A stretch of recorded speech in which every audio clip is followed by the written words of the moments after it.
I'll give them another 120 seconds to jump in, and then I'll start my spiel, okay? So in the meantime, here comes some elevator music just for Jim. There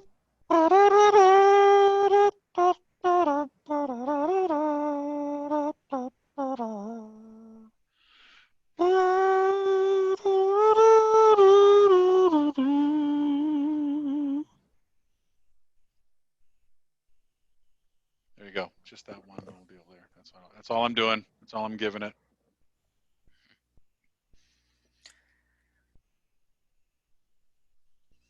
Is Jim weeping?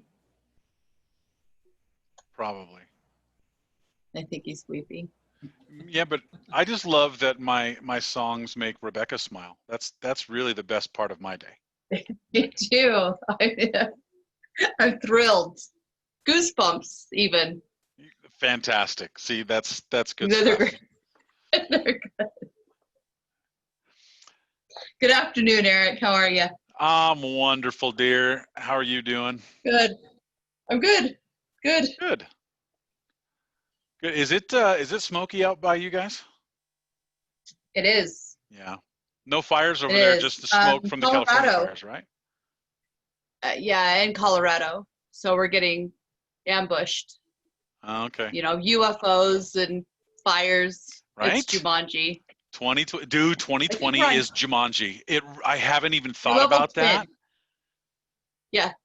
I hadn't even thought We're about level that. 10 Jumanji. Oh yeah. Yeah. Oh yeah. I'm waiting for the intrepid hunter to come run around trying to kill people. Yeah, it's next Thursday, I think, is when he's scheduled. Is that his day? Okay. All right. Are we on the giant man-eating plants, or are we on the lions Sunday. coming out? Yeah. Sunday plants, Monday lions. Which day is the monkeys? Yeah, I'm not sure. I didn't get the memo. No, okay. It's crazy. It's crazy here right now. No, it's nuts. We can't breathe. We're supposed to breathe. We're in Wyoming. That's what we're known for. We're here for clean air. Mm-hmm. Yeah. Blame all the other states. Everybody's walking around sniffling and sneezing, so everybody thinks we have corona, and we don't. It's just smoke, allergies. It's bad. Hey, Jesse, you're Niner Nation? Come on. I didn't know that. I thought I was the only one in Wyoming that liked the 49ers. That's awesome. That's fantastic. I really didn't appreciate our game last week, but and I'm doing this because Jim just wants to talk about baseball, and nobody cares about baseball. Have you noticed that nobody cares about baseball, Jim? Like, especially this year? That is true. Outside of Jim, nobody cares about baseball this year. All right, let's get started. Doing very well, Eric. I care about baseball. Okay, all right. Thank you, Kyle. Please say it's not the Rockies you like, though. Stephanie, 49ers. Dude, there's a bunch of Niner fans here. Suffering with the Rockies. Because they're insufferable. Yeah. I'm a Giants fan. We got spoiled with every other even year, and now it's just been a little bit of a hard pill to swallow the last few years. So I'm just focusing on my 49ers. I'm going to chime in with Go Hawks. Oh. Sorry, Kimberly. That's better. I appreciate that you don't appreciate that, but I still love football. I just don't have to care what they think. Let me get us started. Welcome back to session 3. This is our final session of the first day, and we will let you go home early. How about that? We're fantastic here. If you aren't up to speed yet and aren't sure what's going on, my name is Eric Joppa. I am the Executive Director for the Community Services Network of Wyoming, that is CSNOW. And let me just introduce again Bridget from Ascendant Design. She's doing our production and tech support along with her husband Daniel. They started a business called Ascendant Design, and they do a fantastic job, and they're doing a fantastic job for us today. So thank you, Bridget and Daniel, for being here and being a part of this. Our next session here is going to focus on a new initiative that has caused some consternation and excitement. Would you say that's pretty fair there, Aaron? Yes, it Aaron, I got to meet Aaron last year at the NASCAS conference, or no, NCAP conference in Puerto Rico. It was his first first day, right? Like your first or Pretty second much. day or something like that with National Community Action Partnership. But he's got a long history in community action, has been working in community action for over a decade, and he's a fantastic guy. I truly, truly like Aaron. I just hope he likes me because I kind of poke fun at people I like. And so I mess with him a bunch. He's going to be giving us a great overview of what's going on with HCCT and some more specifics. So without further ado, Aaron, take it away, my friend. All right, thank you. What a wonderful introduction. Good afternoon, everyone. Again, my name is Aaron Wicks. I'm with the Community Action Partnership. I did spend close to 15 years at a local agency in upstate New York. So I've been in community action for quite a bit, and it's where my heart is. So I love doing what I do. I've always been in a terrible negotiating position with my employers, because I just want to say I'll do it for free. I mean, I need to eat and, have a roof over my head. But other than that, I mean, I love this. So, so I'm really excited to join you today. And I was hoping to do it in person, but 2020 intervened. So here we are. As Eric said, I'm here to talk about an initiative that's happening across our network called HCCT. But I kind of want to put it in some context. So I'm gonna like sort of do the context first, and then we'll talk more about what this HCCT initiative is. First, in terms of context, let's give a little nod to the year that this has been. I was looking for some memes to sort of capture 2020, and it turns out, I don't know if any of you have experienced this, but the internet actually has like a lot of inappropriate material. So I really had to search for some items that I could be fairly confident wouldn't offend anyone. Who knew? Who knew the internet was like such a wasteland of stuff? See how naive I am. But 2020, definitely a 1-star year if you're rating it at home. It's a badly designed coffee mug that gouges out your eyes. Kind of like I kind of wonder about this, like if there's some child that like designed a mug for their parent or something, and I made this just for you, and and they gouge their eyes out with it. But that's what you do when you're a parent. You love your kids and you sacrifice body parts for them. Here's another one: expectations versus reality. I really connected with this because I feel like all I see every day are dirty dishes. And it's weird because, dirty dishes existed prior to 2020, but now I feel like I just live with them constantly in a way that I never did. Because in the past, I could say, to heck with it, I'm just going to go out and eat, and someone can do the dishes later. Maybe me, maybe someone else, but I'm not doing dishes tonight. But no, dirty dishes 24/7. And then finally, if you've got kids, and if you've been dealing with any remote school, and I don't know how how common that has been. Not every part of the country's been dealing with remote school in the same way, but it's a lot easier to skip school now. You just click on mute, turn your camera off, play YouTube videos. That's what my son does. So I wanted to share these to say, if you're feeling kind of down about 2020 and feel like this is a tough year for community action, you're not alone. And my my presentation is about how this is our moment. And after that, it's like, no, it's not. It's no one's moment. This has been brutal. And not to make light of it, but as hard as it's been for us in community action as staff, we know that it's been even harder in most cases for our customers. I know a lot of staff have been struggling in a lot of ways, but certainly our customers have as well. So it's been tough. It's been really tough. And when you just start making a list of all the things we're dealing with, just the COVID impact, the health pandemic, remote learning for a lot of kids, or different types of learning because of distancing and things like that, effects on childcare and those arrangements that, that go away. The economy has tanked and isn't bouncing back yet, and is likely going to be very different because, like, who's going to open a restaurant now, and just wait for the next pandemic to wipe them out? So there's like serious long-term changes that we don't even really know yet. It's had a disparate impact on Blacks and Latinos and Latinas and Native Americans, as most things do in our country, but we've definitely seen it with COVID. But then on top of that, as if a pandemic and all of its impacts aren't enough to sort of put into the mix, we're also confronting our long history of racial injustice, particularly in criminal justice and law enforcement. But we even, it's even made it into the NFL. It started out a few years ago, and it's still present, and it's in other sports as well. So now everywhere you turn, we're confronting issues like that.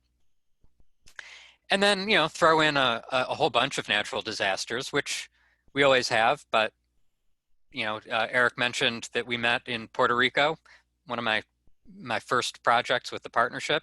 Earthquakes. Never been in an earthquake before, so that was fun. A derecho in Iowa, an inland hurricane. We've had tornadoes. We have tornadoes every year, but like in downtown Nashville, that was crazy. And then, of course, more hurricanes than you can imagine. And now we've got, most of the West burning, which, you're seeing and smelling and inhaling the results of that. What else? Just so I can keep, spreading the cheer, because I'm all about unicorns and rainbows. State government budgets are like shot to heck because no one anticipated all the sorts of things that state governments would have to do, and not just the spending, but the revenue that has been cut off due to sales tax and income tax and other types of revenue. And then our country is also like bitterly and apparently just like irrevocably divided politically. So there are a lot of perspectives on what's going on, but I don't think anyone can doubt that it's a strain on all of us, and it's a strain on our systems, and it's a strain on our customers. So how has it stretched community action? A lot of us have been expanding by providing new programs or new services. Food distribution and housing assistance have been huge.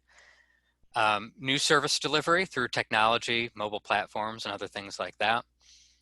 Our agencies are stretched in terms of budgets. I mean, we always are, but now when you think of the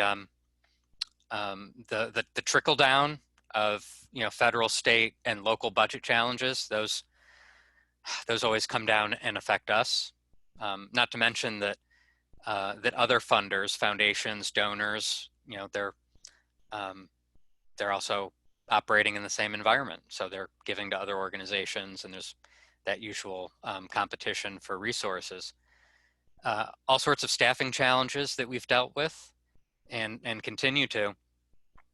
And then civic engagement challenges. And just as an example, you look at something like the census, where, who would have thought the census would be hard to do? We've been doing it every 10 years for 200 and something years. But, now we're doing it in a very politicized environment. We're doing it in a pandemic. We're doing it, at a time when there's just a lot of distrust of sharing personal information. Think about how different it was back in 2000 or even 1990.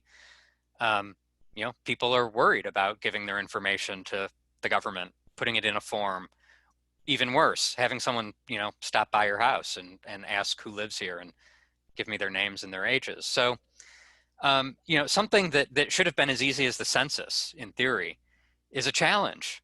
And we know how important the census is for our states, for our communities, for community action, because we need an accurate count. We need to count all our residents because we need to be able to serve all our residents. So if there's an undercount, that creates a lot of challenges for us. But I think this is a moment for us. And the reason that I feel like this is a really great moment for community action is we've got a great model. When you think about attitudes in the community, and they vary, but we have a lot of communities where folks are very independent and don't want government assistance or government involvement. They don't want big programs. You have communities that need a lot of assistance and just don't have any that's available.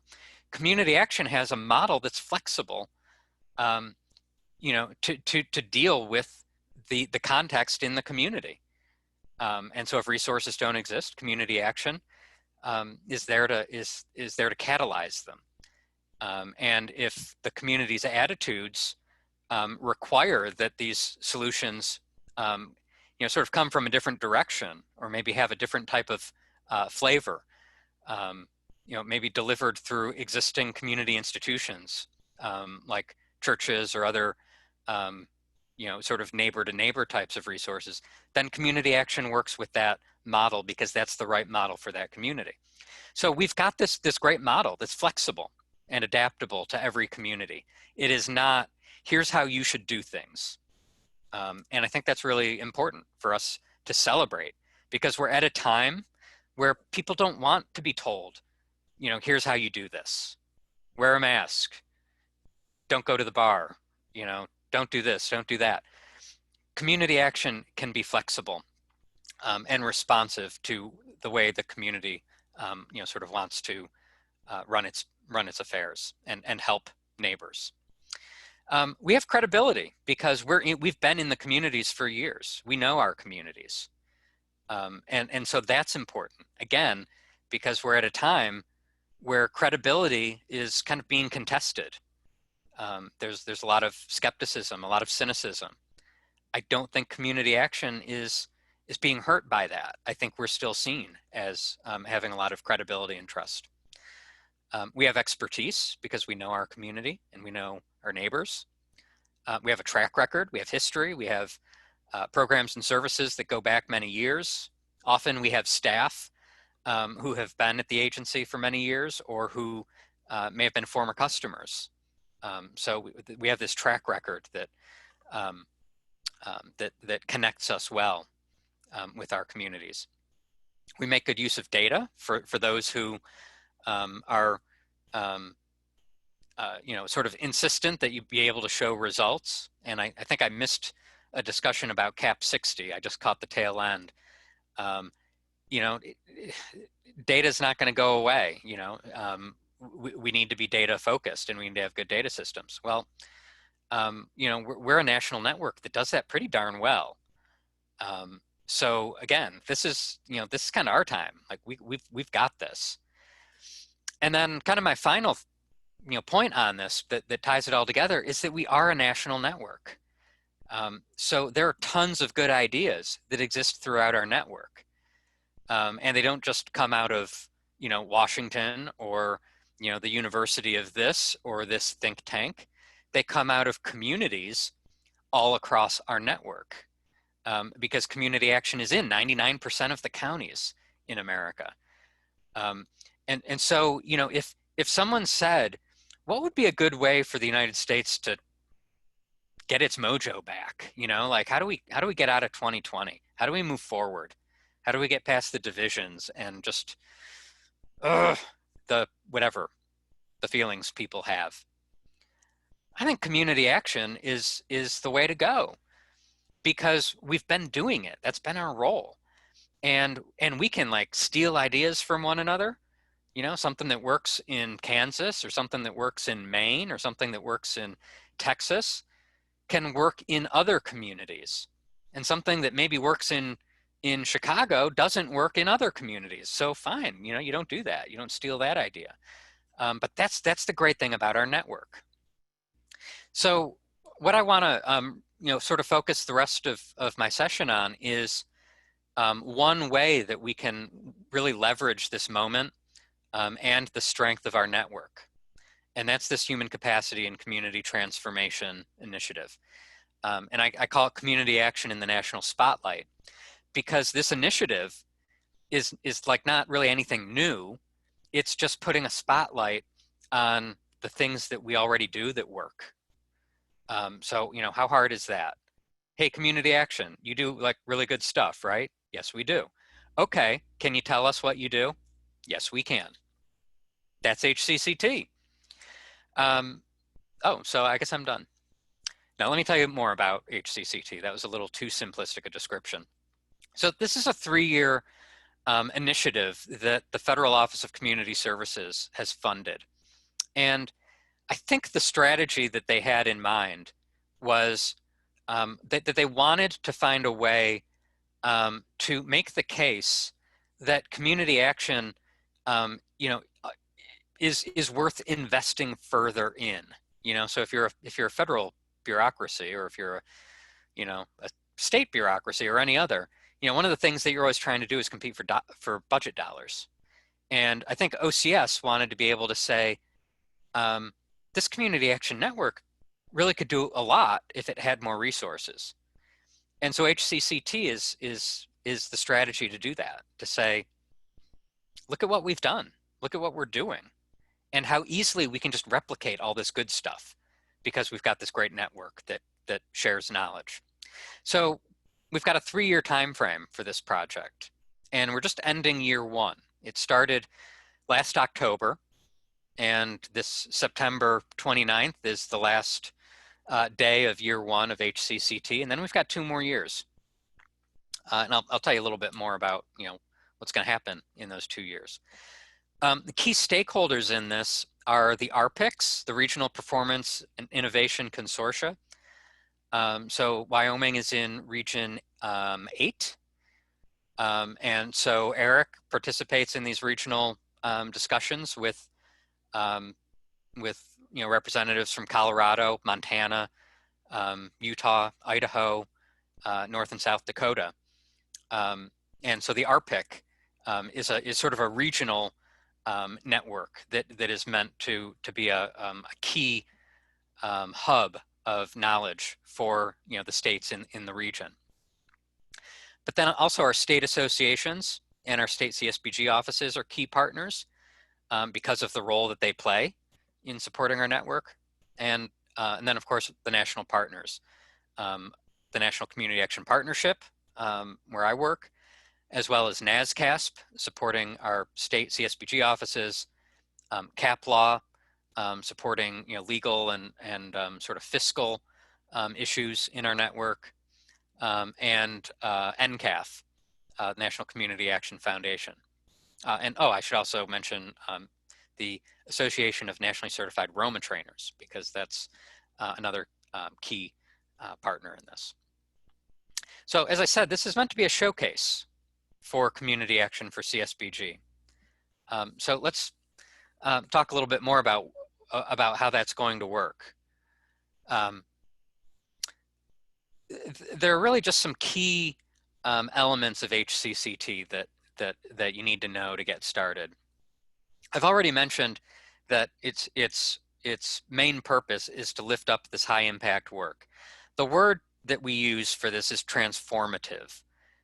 We're looking for the community action work that is transformative in terms of the impact that it has on families and the impact that it has on communities.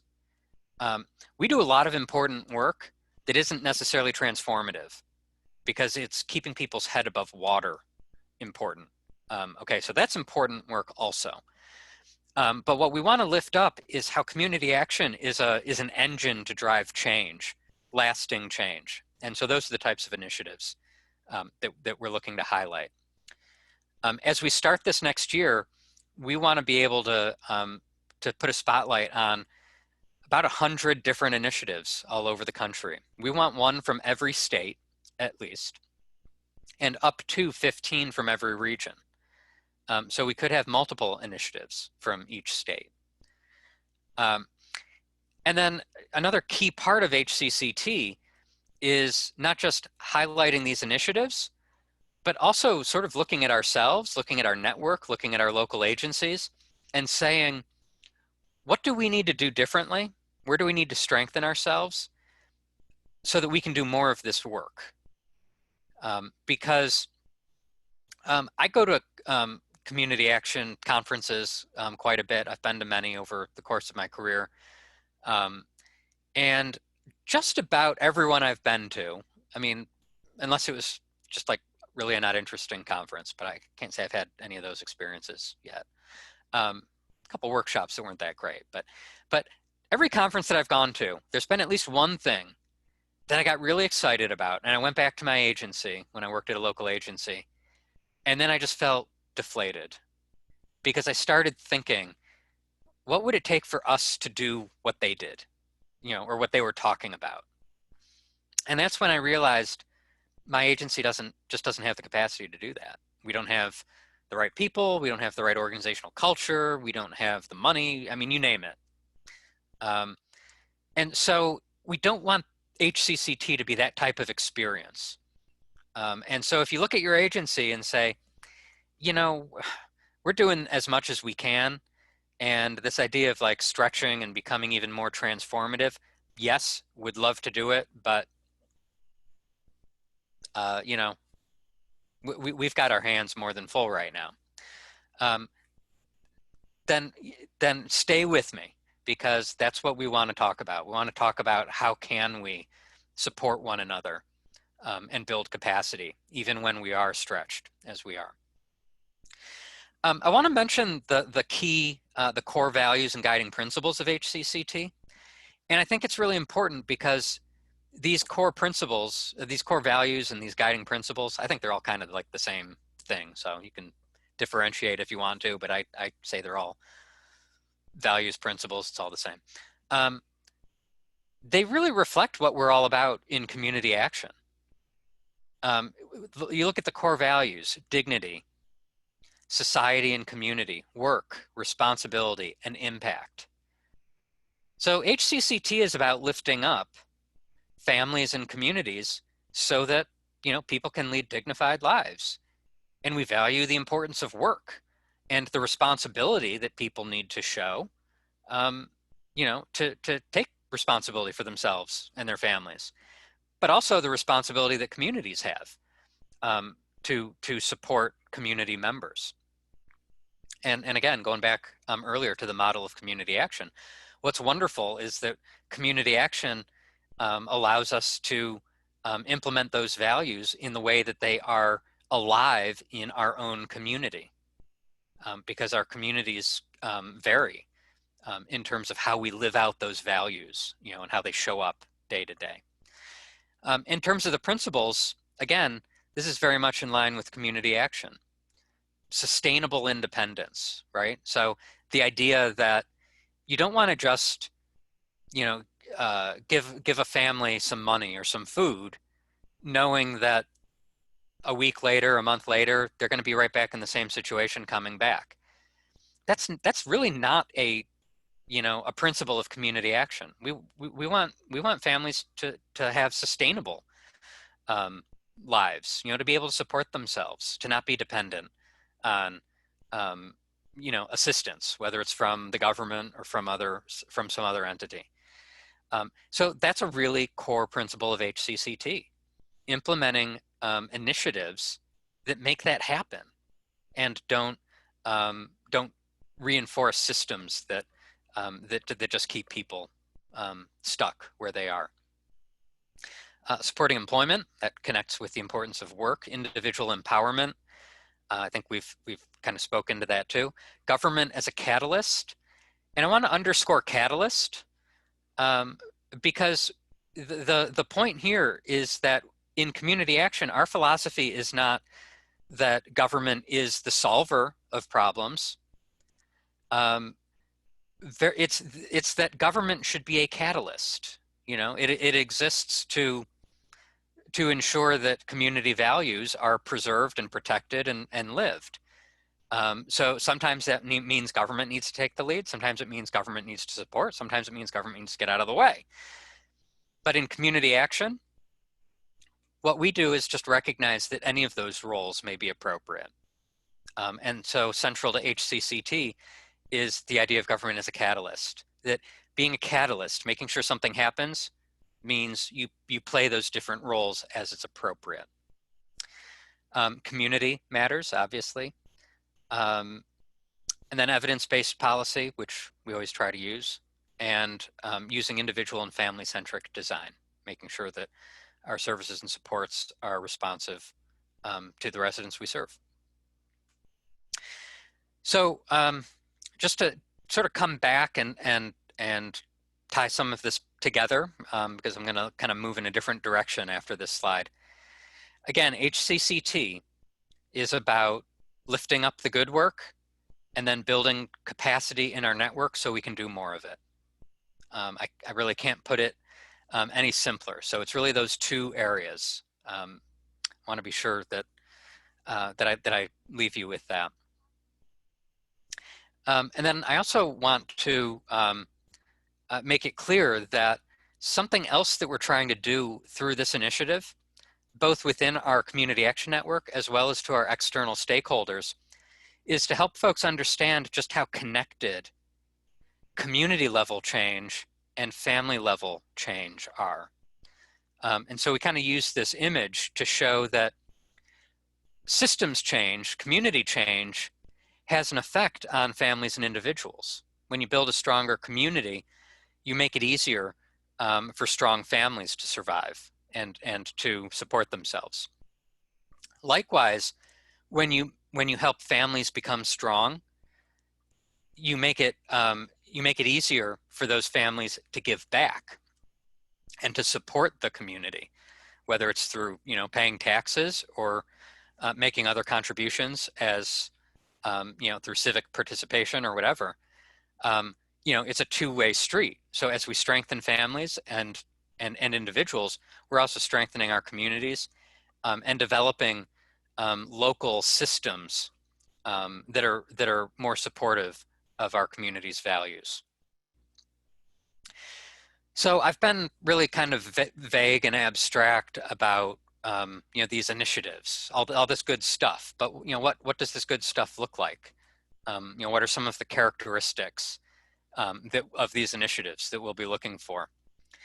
And on this slide, I have a list of them, and I'm not going to spend a lot of time on this because I'm actually going to go through each of these in the following slides. But just to sort of highlight it for you, all of our HCCT initiatives are going to identify a local need, which of course they would. They're going to have some role for CSBG because we want to use this as an opportunity to show the importance of CSBG. They're going to have some sort of transformative impact because of HCCT, transformation. They're going to be replicable, of course, because we want to do more work like this. They're going to be evidence-based. Mentioned that already. They're going to use an equity lens, and I'll say more about that in a moment. And they're going to include customer voice because that's central to our identity in community action.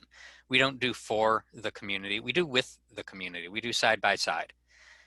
So we don't impose community solutions on anyone. We work with the community to build those solutions from the ground up based on what the community identifies as local needs. So I'm going to just sort of illustrate each of these really quickly with a kind of a sample initiative. And none of the initiatives that I'm describing here are necessarily related to a specific one. They're ones that I've heard of or could imagine. And they certainly aren't a comprehensive list, but they're just meant to give you an idea of how this might look as we move forward. So to illustrate what I mean by identifying need. suppose you have a community that has been working on a sort of a systems initiative where they say there's going to be no wrong door in our community. So whether you, access services through your local church, whether you do it through local government, through schools, whether you rely on, neighbors and just their knowledge of where resources are. The idea of this initiative is there's no wrong door. We'll make sure that all of those different pathways to get support are well connected and supporting each other. And so there are a lot of initiatives in communities that are doing some variation of that. Well, so how does that address an identified need? There might be some customer satisfaction data in your agency's strategic plan that shows that people are frustrated with siloed services, or that people just aren't really benefiting from services that exist, because of the way they aren't well connected. So that's one way that we're going to be emphasizing the role of a needs assessment in these initiatives. Another example of a characteristic is the role of CSBG. And so here, imagine an agency that used some CSBG funds to pilot a small initiative. It was a peer-led whole family approach. So 5 former customers of the agency agreed to work with current customers. And to do that, they received a stipend to help them, support them in their expertise. And it worked really well. And as a result of that, the agency got funding to do it on a bigger scale. The CSBG funding is relatively small, but it played a pivotal role. And this is a good illustration of how CSBG can be used to leverage additional resources. So it may not be this exact type of example, but this is just meant to say it doesn't have to be an initiative that is currently or even was previously funded through CSBG, but it has some story in it that connects to CSBG. Transformative impact, I don't know that this requires a whole lot of description. You sort of know transformation when you see it. But here the example would be maybe a community initiative to improve school success by 3rd grade, because that's often identified as a key year. If kids are on track by 3rd grade, they're usually okay. If they're struggling, then they often continue to struggle. So that's often a benchmark year. So you can imagine a community might have a collective impact type of approach, where the schools and other community stakeholders are working together and figuring out how can we get better academic performance, and then they measure the outcome. And here, suppose that reading proficiency increased from 56 to 63%. That's a measurable impact, and hopefully the initiative would continue to show increases like that. Replicability is another key dimension of the initiatives that we're looking for, because if it's an initiative that's like so specific that it wouldn't apply anywhere else, that's great, but like no one else can do it. So we're not gonna be able to learn too much from that. So we want initiatives that are replicable. And so as an example, you can imagine like a fatherhood initiative where the Head Start program is working with the school district to engage fathers, and then show that greater engagement by fathers leads to better school outcomes. Just that concept is clearly replicable in so many communities, particularly by community action, because many of us operate Head Start. But even if we didn't, we could partner with a Head Start provider or another early childhood provider. So something like this, it's very clearly a replicable type of initiative that would need to be adapted to a community depending on the conditions of that community. But the concept is clearly replicable. Use of data. So here's another example, an agency that uses an open hiring model. And in that model, the idea is if someone wants a job, they get a job. You work with a business that operates in a way where that's feasible. Obviously, you don't want to do that with like your local healthcare provider, because you'd want folks that have appropriate training to provide healthcare. But there are other jobs that require less training, on the job training.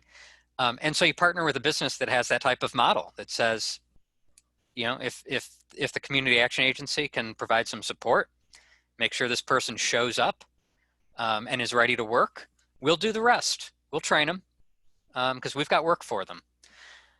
So a model like that could generate some really great data.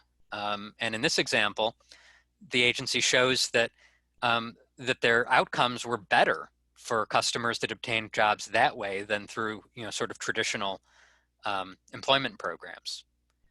And I made up the data, so I'm not advocating open hiring necessarily, but just as an example, you could imagine how an agency could compare the data from this program with other employment benchmarks. I mentioned equity lens earlier, and I intentionally chose an example here that seems like equity would not even be a relevant issue. When I talk about equity, I'm really referring to equity in the broad sense. Just making sure that every group in the community, has a seat at the table. And so, depending on the composition of the community, that could have a different, look. But by an equity lens, what we want to do is be sure that initiatives are cognizant of making sure that the entire community is touched. Okay, so think about a weatherization program that's promoting solar, and they install solar panels to help reduce housing costs, provide reliable energy, clean energy. Like on the surface, what the heck does that have to do with equity? We're not fighting racism through solar power, are we? And how's that relevant? But if the initiative could show that it makes an intentional effort to reach every part of the community, maybe rural areas that often don't get reached because they're not as easy to reach, or maybe they're not traditionally served by the weatherization program, and so there's some outreach or there's some partnership to make sure that they're also included. That would be a good example of an initiative using an equity lens. And so we're looking for initiatives that do that demonstrate that no matter what we do in community action, we live the promise. And the promise of community action says we care about the entire community. And we say entire, we mean entire. And so that includes everyone. And then finally, almost done here, customer voice. And so you can imagine a community that might have a transportation initiative to promote access to transportation by residents who maybe don't have reliable transportation of their own and live in a community where transportation is required, for anything, to go to the store, to get healthcare, you name it.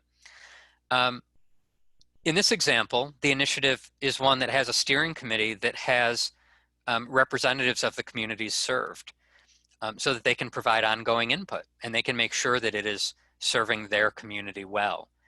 And you can imagine in a diverse region, maybe a county in which there's sort of an urban or town center, and then neighborhoods or towns, residents that are sort of farther off. Their circumstances are going to be different because of where resources are located. It would be great, and in fact important, to make sure that the input into the initiative is coming from all those different communities. And so what we're trying to do through this is make sure that we're sharing ideas. And I don't need to say much about this, but just the idea that we're all connected. Local agencies, our state and our regional networks, our national partners, all sharing ideas, sharing best practices, sharing knowledge, helping to build capacity. And so we want to continue to build on the network that we already have. So the Community Action Partnership is operating as the center of excellence for this initiative. And so, we're trying to just facilitate this and make it successful. So I welcome, your questions, your thoughts, your feedback, because, we're doing this in partnership with all of you. And if there's something about what I've said that resonates, that you think, our network could really do something with this, or our agency could really benefit from this, then let me know, how that is, so we can make sure that that happens. I've provided my contact information here. And then I'll just kind of finish by urging everyone, if you're not already, to get involved. This is a great opportunity to demonstrate the strength of our network, to demonstrate our best work. We definitely want to be sure that the initiatives that we're putting forward are sort of the best of what we've got. So if you've got an initiative like this in your community, be prepared to get the spotlight. And please, reach out to your state association, your state office, national partners, your RPIC, and just keep the communication and the sharing going. And I think we do have a few minutes for some questions, and as I go into those, and I see a couple that have come in, so I'll lead with those. But let's hope that 2021 is a better year than this one.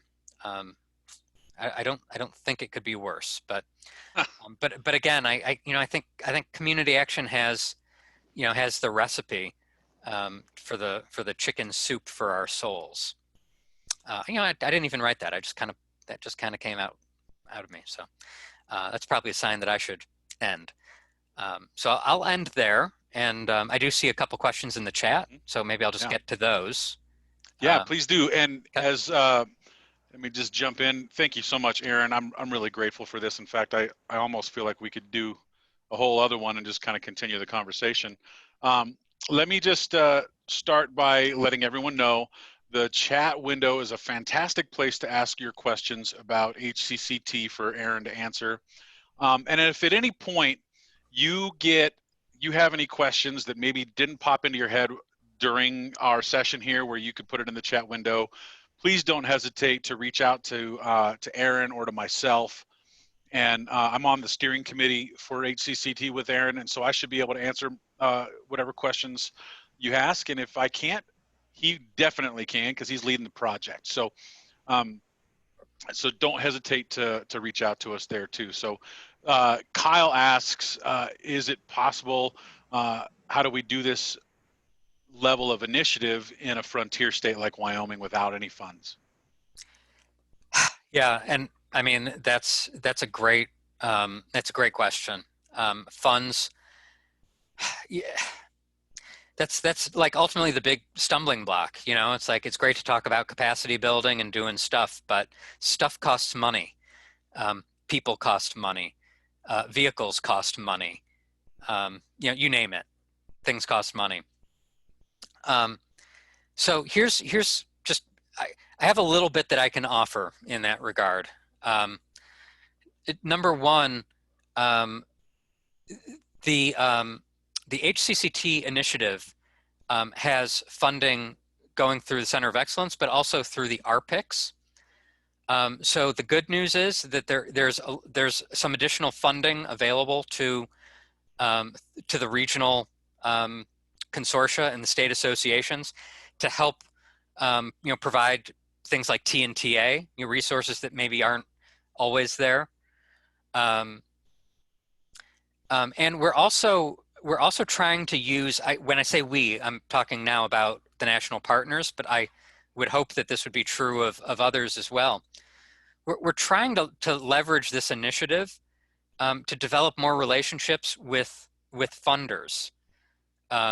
So we have, just as an example, we have a relationship with a funder that's funding a whole family approach program regionally, because this foundation only serves a certain set of states. I think the states were like Washington, Idaho, Montana, the Dakotas, and then like Kentucky was in. I don't know how Kentucky was in there, but anyway, it's like it was a regional approach because the foundation operates in those states. We're trying to use this initiative to build relationships like that, so that we can find opportunities for funders to invest more in our network, because often we need to make the case, like all of us pulling together. It's really hard for individual agencies in a lot of cases to get the attention of like the Ford Foundation. Who gets those big grants from the national foundations? The agencies that already have a lot of resources, because they've got grant writers and they've got, you name it, they've got data systems. So I think HCCT is an opportunity for our network to say, there's great stuff going on all over the network. It's not just in, certain communities. It's not just certain, agencies that maybe are well financed. So I know that's, that's not like a direct answer, because like the direct answer would be, here's some money and I will give it to you. But the truth is I don't have that. But we do think that if we can lift up the work that we're already doing, and we can show the diversity of communities that we touch, then we think that's going to be very useful in generating more resources, whether it's federal dollars, state dollars, or private resources. And one thing I just want to add on the tail end, because I saw that there was a comment about rural versus frontier. So I'm going to admit to some ignorance from my past, because I was educated about this earlier this year, because I did some work in Montana. And honestly, I'm embarrassed to say this, but that's where I learned that the difference between rural and frontier. I grew up there's urban, suburban, and rural. Mm-hmm. And then I went to Montana and they said, oh, no, there's frontier also. And that's a different environment. That's just another reminder. Our network is extremely diverse. And what works in, the suburbs of Charlotte, North Carolina, isn't going to work in, some of the caps in some of the areas in your state, or, in other states in your region. It's just not, because the communities are so different. So I think HCCT is a really good opportunity to recognize that, and make sure that that we celebrate that diversity, and say, hey, this is a really good example from a small agency that serves a frontier community. We want to make this available, and see if we can replicate it in other communities where there might be interest. Kyle asks a follow-up question. With some of us, have CARES Act money, but have very little COVID need, that very little impact from the COVID shutdowns and stuff. And Wyoming has been lucky to this point that it has been so minimal. Mm-hmm. We've certainly had businesses shut down and unemployment go up and tax revenue drop. And so we have our issues that are really pretty similar as other states. But is there a way that we can identify these initiatives as supporting a pandemic response? Like rebuilding systems that were harmed by the pandemic? So let me answer that two ways. I'm going to answer as an advocate for our network and say, hell yeah. But I'm also going to answer as someone who is not the funder for CARES money, and say, you also need to make sure you're talking to your funder.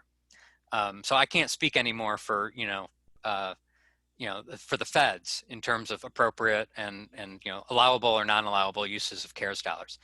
But as an advocate for our network, I can tell you that we have been consistently advocating with OCS and others to say, community action, the entire nation has been affected in some way by COVID, but not in the same ways. And so there needs to be flexibility in how those dollars get used. And so to your question, if there aren't a lot of clear, sort of COVID, impacts, like, look, we don't have to do contact tracing. We don't, have a lot of like public health issues because it hasn't been, it hasn't spread as much in our communities. But we've lost out on, tourist dollars because no one is coming here and spending money at, at ski resorts or other sources of revenue or parks. And we've taken a huge hit. Well, that's COVID related, as far as I'm concerned. And so if community action is helping to fill that void and say, what do we do for the folks that lost their jobs? What do we do for the businesses that had to shut down because those businesses depended on, those types of revenue? That's COVID related. And it's not just COVID related in the short term. It's also related to building stronger and more resilient systems in the future, so that if something else should happen, another pandemic, some other shock to the economy that maybe affects a certain sector, like the energy sector or another sector that might be of importance to a particular state or region, we need community action agencies, that can jump into action and be resilient and responsive. And COVID really tested us. So invest those dollars in, in things like trying to, new ways to expand broadband, if that is, a need that could benefit your community. So yes, be creative and stretch it. And I can tell you that the partnership is going to be there with you, advocating for that type of flexibility. Do we have any other questions for Aaron with regard to HCCT? If you are all anything like me, the first time I heard HCCT, I was like, explain the acronym again. And horrible what acronym. Exactly? Yeah, terrible acronym. I don't know where it came from. And Aaron would admit to you, publicly and privately, I've been a bit probably of a thorn in his side in asking questions on HCCT, mainly because I think hard questions need to be asked about a program like this. Yep. But there's probably a few of you who are just going, oh, I'm still lost, I'm still confused. So is there anybody else who has questions about HCCT? I'm sure there's some. You can hit the raise your hand portion there, or you can just unmute and pipe in. And if not, I'm always available. So, you can reach out to me directly. You can reach out to Eric, and we'll set something up. But as you can tell, I'm a believer. So I'm sorry. Go ahead. Go ahead, Kyle. One thing I've been a little confused about is this trying to speak to the module 3 that we're looking at with the community level initiatives. Mm-hmm. So really what we're talking about is they would really love us to start to address the causes of poverty before we start to address the results of poverty. And they want us to start to look at the community level stuff that might actually make things better so that it goes away. I'll say like a qualified yes. So let me add to that a little bit. So yes, we want to highlight initiatives that are focusing on getting at some of those root causes. So a simple way of putting it is, instead of handing out food, just making sure that we have food distribution systems that make sure people get the food they need.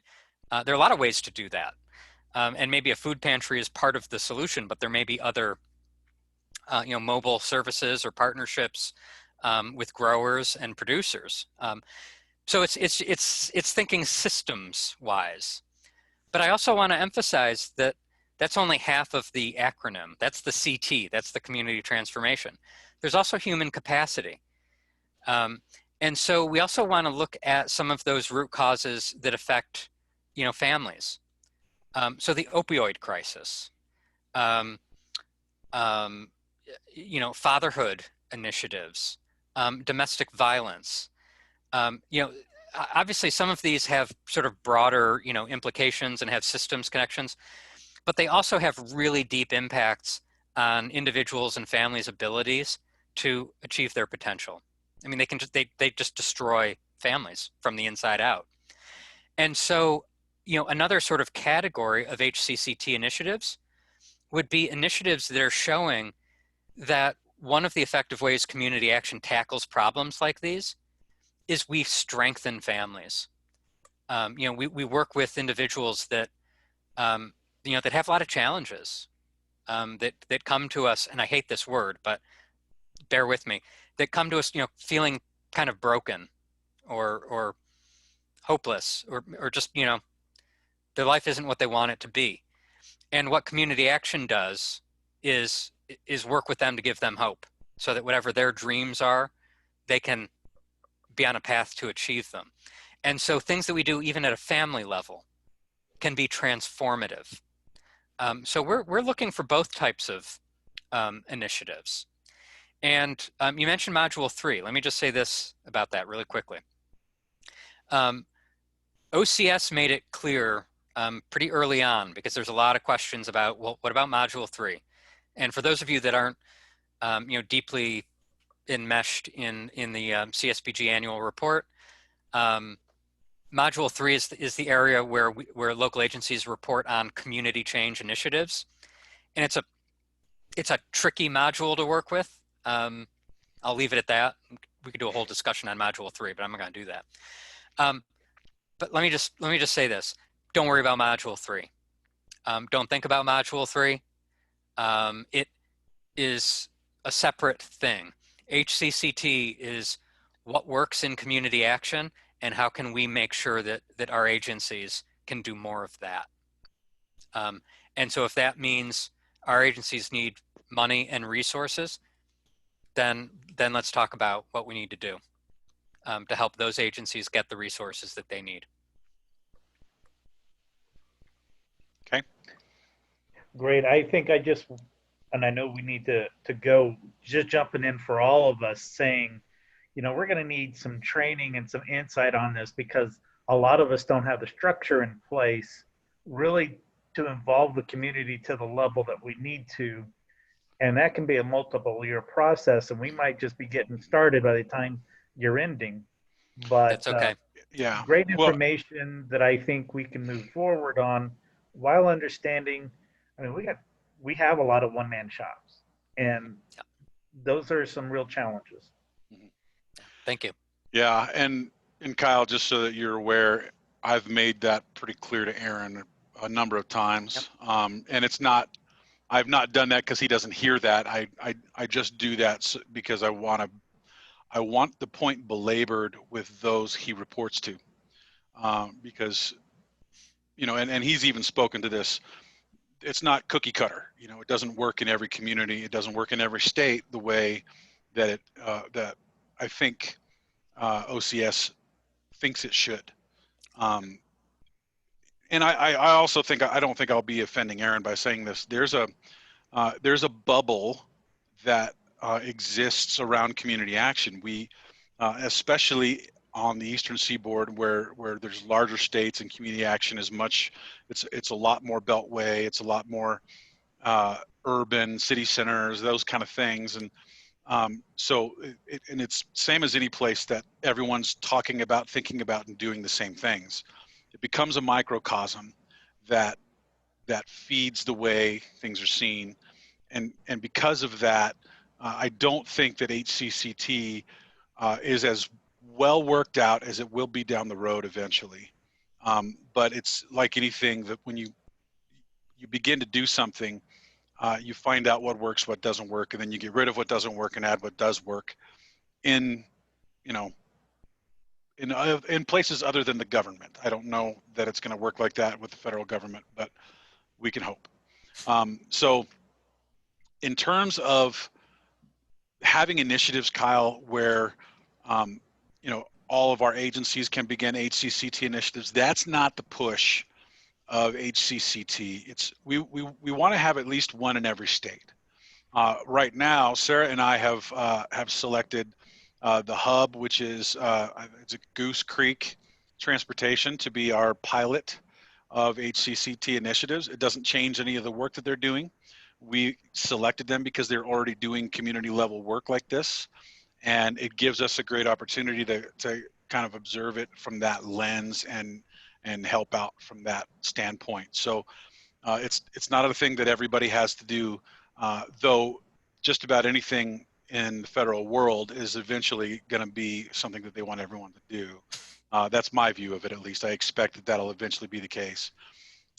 But for the sake of now, we are where we should be, I think, for the most part in most states at the end of year one. Would you agree with that, Aaron? Have we kind of caught up to where we should be? Yeah. So Yeah, we're right where we need to be. yeah. Yep. And so it's a learning process from here. I think that the good news is I think that we all kind of have identified the shortcomings of this program, and in terms of those uh,